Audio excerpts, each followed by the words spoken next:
Olá, hoje o programa é destinado àqueles que têm dívidas, está com o nome sujo e não sabe como resolver as pendências. São mais de 63 milhões de brasileiros, segundo o SPC Brasil, que estão com o nome no SPC, no Serasa e no Bacen.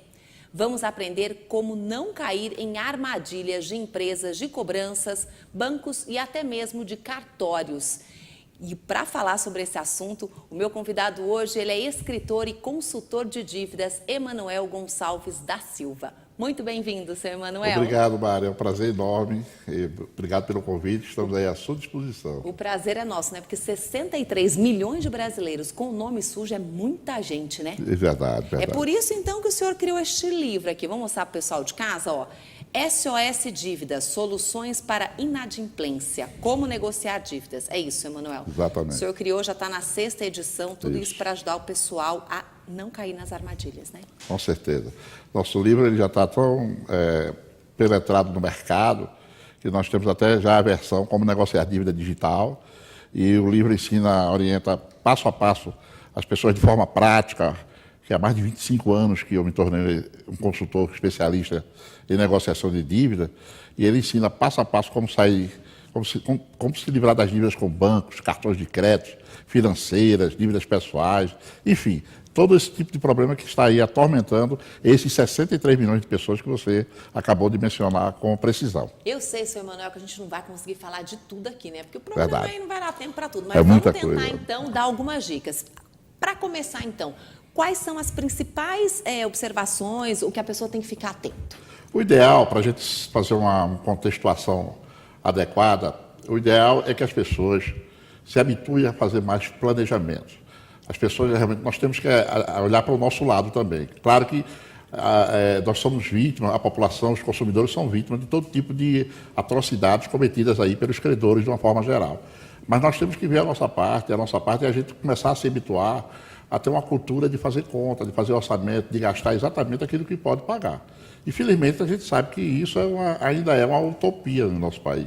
Ou até né? mesmo porque às vezes a pessoa acaba contraindo a dívida, achando que pode. Hoje também a gente está com o desemprego muito grande, né? Isso. Depois a pessoa acaba perdendo o emprego, ou contava com dinheiro que não recebeu, Isso. ou teve um imprevisto. Então, às vezes, ela até planejou, mas não deu certo, Não deu né? certo. São inúmeros os imprevistos que, além do descontrole que é um dos maiores motivos, e os juros altos, absurdos, e as pessoas não fazem conta, consequentemente elas têm dificuldade na hora que vai... Aí começa a usar o crédito como complemento orçamentário. Elas começam a criar uma dívida para cobrir outra. Isso não pode. Isso não pode, não deve, mas é o que acontece. As pessoas só se limitam, de fato, quando perdem o crédito. Felizmente, quando elas perdem o crédito totalmente, elas estão, assim, extremamente endividadas. Porque no seu livro aqui tem os 10 mandamentos, né? Exatamente. E aqui fala que não deve, então, fazer uma dívida para cobrir outra dívida. Isso de jeito nenhum. Exatamente. Porque se ela for ela vai criar uma bola de neve, ela vai transformar a coisa mais... Ela já tem o mês que vem, além dos compromissos que estouraram em seu orçamento esse mês, vai ter mais aquela dívida contraída para acrescentar e assim sucessivamente. Isso vai criar uma bola de neve quando a pessoa realmente parar de pagar, e normalmente ela só faz isso, repito, quando perdem o crédito, porque o brasileiro ele não é tão mal pagador assim como se fala. Ele gosta de honrar as dívidas. E ele se endivida muito justamente para honrar as dívidas. Entendeu? Ninguém quer ficar com o nome sujo, né? Quer tentar sujo. se livrar delas. Isso. E aí você acaba Isso. fazendo outra dívida. Só que piora mais ainda. Você termina quando você para completamente de pagar, porque você não é obrigado a parar, porque você perdeu o crédito, você já está devendo 3, 4, 5, às vezes, 10 vezes o seu salário. Agora vamos lá, vamos começar então. Dívida de banco. Tem alguma dívida que seja pior? Por exemplo, banco, cartão de crédito, financeiras e agiotas. É tudo ruim mesmo? É tudo ruim, tudo ruim. A gente pode até achar que o agiota é uma das piores, porque é um crime, né? É crime a agiotagem, mas as dívidas com banco, porque hoje tudo está atrelado aos bancos, né? As financeiras, as administradoras de cartão de crédito, tudo tem parceria com os bancos. E essas dívidas, elas são realmente a dependência que o cliente tem do banco, tem daquele atendimento do banco, ele termina comprando muita previdência, capitalização, muitos produtos, seguro, e aí... Vai se enrolando. Vai se enrolando. As taxas mensais, aquelas taxinhas mensais que são debitadas, tudo isso pesa. Tudo isso pesa.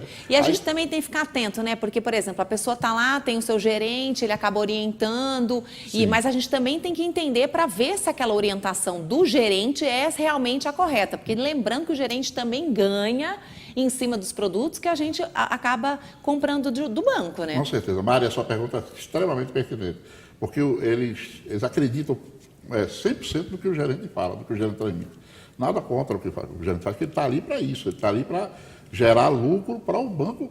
Então, o que ele passar para você, você tem que refletir demais, porque nem sempre é a melhor opção. E sempre de olho também nas taxas, né? Qual que é o valor, não pode você fechar uma conta e sem observar mais ou menos quanto que está sendo de juros ali, né? Exatamente, porque, por exemplo, quando ele dá uma sugestão, você tem 2 cartões de crédito, você tem um CDC, você tem o limite do cheque especial, aí você não está conseguindo pagar, ele, vou lhe apresentar uma solução ótima, vamos somar essas dívidas e vamos fazer um novo, às vezes até oferece um novo dinheiro, você está devendo 25 mil, eu vou te oferecer 35 mil, sobra 10 e você vai fazer isso em 60 vezes, de 1.800 e não sei quanto. Quer dizer, a sua dívida de 30 e poucos, 25 mil, já foi para 40, porque ele já botou, e de 40 foi para 80, 90 mil. E às vezes as pessoas acabam optando por isso para tirar o nome ali, né? Porque daí ela com o nome sujo não consegue fazer... Para manter o nome limpo. Para manter e também conseguir viver, né? Porque hoje em dia, sei lá, a pessoa fica desempregada, precisa realmente do nome e não consegue emprego porque está com o nome sujo. Exatamente.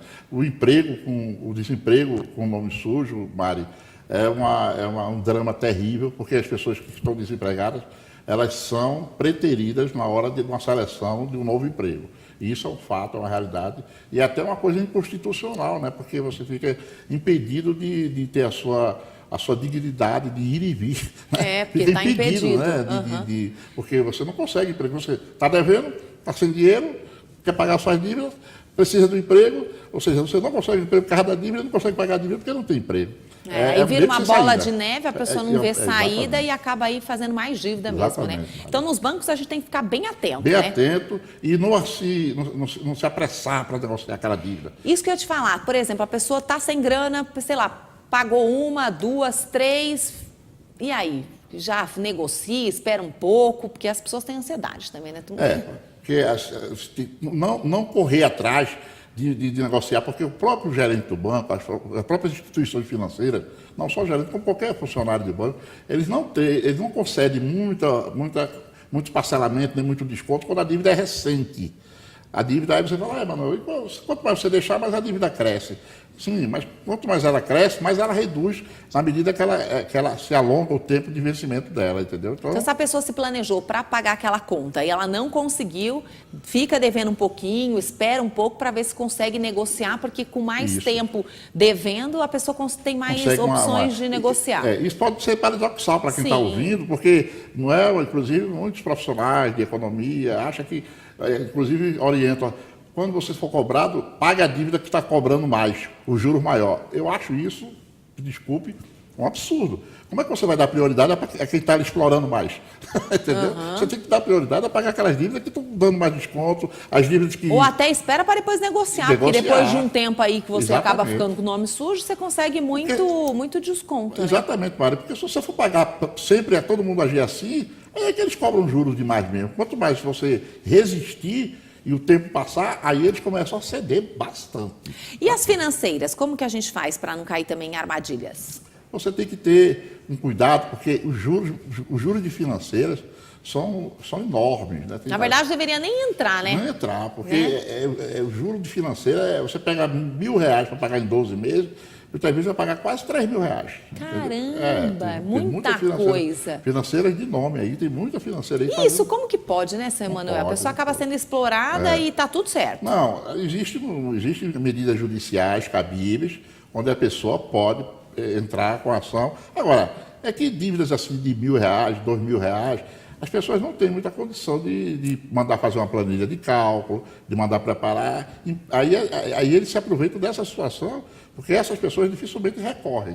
Seu Emanuel, a gente está ao vivo no Instagram e nós temos uma pergunta. O Guilherme de São Paulo quer saber Qual a melhor maneira de sair das dívidas? Guilherme, obrigado pela sua pergunta. E aí, seu Manuel, Guilherme, como sair das dívidas? Sair das dívidas é você se planejar a médio e longo prazo.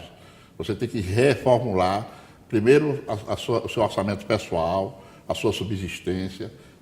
Esse tipo de postura é a postura mais adequada para que você volte a reformular. Aí você começa a pagar as dívidas de menor valor, as dívidas que você consegue pagar à vista, porque à vista você consegue um desconto maior. Sempre que você tem o dinheiro todo para pagar uma dívida, você tem maior poder de barganha. R$400, eu dou 150. Pode ir nessa margem que você... não, 300, não, dou 200, pronto, aí mata o assunto. Então, é você se planejar, primeiro reformulando o seu orçamento pessoal e depois você dá prioridade às dívidas menores e às dívidas que envolvem aluguel, se for o caso, prestação de casa, condomínio, luz, telefone, as dívidas que envolvem a sua subsistência. O que pode te prejudicar, família. né? Porque, por exemplo, se você deixar de pagar a conta de luz, vão cortar a conta de luz. Então, tem que fazer um planejamento e ver o que você precisa realmente pagar. Escola, faculdade. Fazer uma soma de tudo isso para poder dar uma prioridade para as contas. Exatamente. Tem outra pergunta também aqui no Instagram. A Sandra do Rio de Janeiro. Pode se tornar um ciclo vicioso esse negócio de dívida? Obrigada, Sandra. Sandra, obrigado também, Sandra. Não só pode, como muitas vezes, um ciclo vicioso. Tem gente que só vive enrolado, só vive cheio de problemas, justamente por isso, porque não tem uma cultura, não tem uma consciência. Porque é uma bola de neve, né, senhor Manuel? Você precisa dormir, acordar e amanhecer, dormir e amanhecer em paz. Endividado não tem como. Então as pessoas precisam sair desse ciclo vicioso, desse tormento, e se planejar mais, e dar um pé atrás para consumir. Porque aí lá na frente você vai ter aquilo que você gostaria de ter, vai consumir aquilo que você gostaria de consumir. E a gente estava falando aqui dos bancos, das financeiras, e quando eu falei agiotas, o senhor falou assim, tem gente que acha que é pior agiota, mas Verdade. Como é que a gente se livra dos agiotas, dessa dívida? E por que entrar também, né? A agiota é fria. É fria, as pessoas ficam refém dos agiotas, totalmente refém. Porque os agiotas têm aquela lenda, em muitas situações não é, mas... Muito é lenda de que são violentos, de que tem capangas, de que isso, e eles cultivam essa lenda. Mas, se você tiver realmente... Eu recebi um e-mail um dia desse de uma pessoa que estava devendo a 6 agiotas. Né? Caramba! 6 agiotas, não conseguia dormir. Eu digo, você tem que ir na polícia. Você tem que ir na polícia dar uma queixa desse cara, desse agiota, porque não existe outra opção. Se você tiver dificuldade de contratar um advogado com uma situação dessa pessoa, vá na Defensoria Pública, vá no Ministério Público, contar seu drama, que de repente você recebe um apoio. Se um agiota desse receber o Ministério Público não pode servir ter um juizado de defesa do consumidor, tem os PROCONs, e tem a própria justiça e tem a polícia, porque a agiotagem existe uma lei específica que é crime, porque eles não são credenciados pelo Banco Central para prestar dinheiro. Então, o que dirá ficar cobrando cadeia, assim, sem tirando o sono da pessoa, né? Isso. Seu Manuel, a gente vai para um breve intervalo, a gente volta daqui a pouquinho. Não saia daí que a gente vai tirar mais algumas dívidas mais algumas dúvidas, né, para não cair nessas arapucas aí de bancos, enfim. É rapidinho.